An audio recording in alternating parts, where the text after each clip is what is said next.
Dear Jools, I'm so sorry I didn't get this letter out sooner. I think about you all the time. Babe, I saw you were trying not to spiral over what feels like the end of your career on TikTok. First of all, super relatable. Navigating a pivot is so hard, and staying relevant in this age of constant content feels even harder. How many viral sensations have we seen come and go? But my love, you got this. So much so that I was thinking about you and writing this letter even before I saw that TikTok. I probably think about you every day. And I hope that doesn't sound creepy, but even more than demure and cutesy being fun additions to my vocabulary, what I think about often is how you said that once you stopped complaining and wondering why not you, and you just started having fun and leaning into your life and your personality, that is when demure took off. That's when things got good for you. And so when I'm walking around wondering why none of my videos have really popped off, but I've seen like the 500th, this is how I leveled up, or a day in the life of, or do this to grow your YouTube channel video go viral, I just remember to focus on myself and my art and my piece and be very demure and know that what is meant for me is meant for me. I don't get on the internet and complain. That's good. That's all I do is get on the internet and complain. But not about not popping off. I have loved watching the world fall in love with you. And of course there are haters. Anybody who's anybody has haters, but you are so lovable because you're just so real and so authentic, and you feel like a real human being. Now, I'm gonna say, I've seen some of the stuff about you and your friend Tana. Is it Tana Mongeau? I don't know how to say her last name. I'd never even heard of her before this morning. First of all, I'm happy. I'm so happy that she helped you pay for your transition.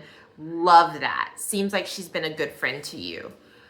The racism allegations, don't love that, but I don't really know anything about that, okay? I didn't go down that rabbit hole. Like I said, I've never heard of her. I don't know. I'm glad she's a good friend to you. I hope it stays that way. I don't think I'd want to brunch with you two together, you know? But that is your choice, and you ladies have so much fun. But I am Team Jools.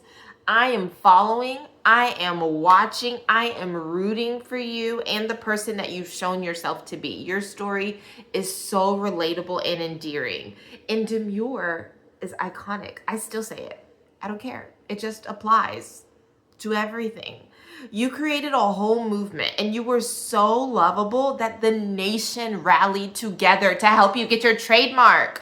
Ma'am, never forget that. You will always have that.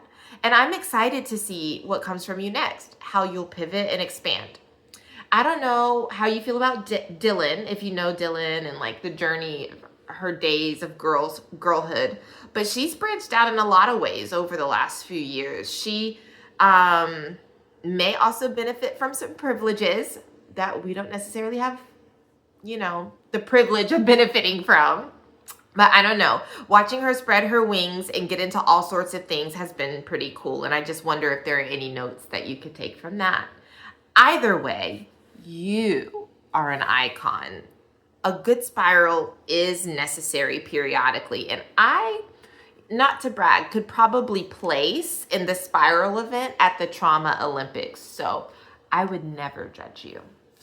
Anyway, I just wanted you to know that you've made an impact in more ways than you know. Demure for me was fun and cutesy and girly, or is fun and cutesy and girly, but the message behind it is so real and inspiring for me to keep pushing even on dark days when I feel defeated and irrelevant. A lot of us creatives say that if we could just reach one person, then we've done our job. To know we've helped just one person. Jools, you're looking at her. I promise you, you have helped me more than you know. So remember this face. You are forever a part of my journey. With so much love, Nikita.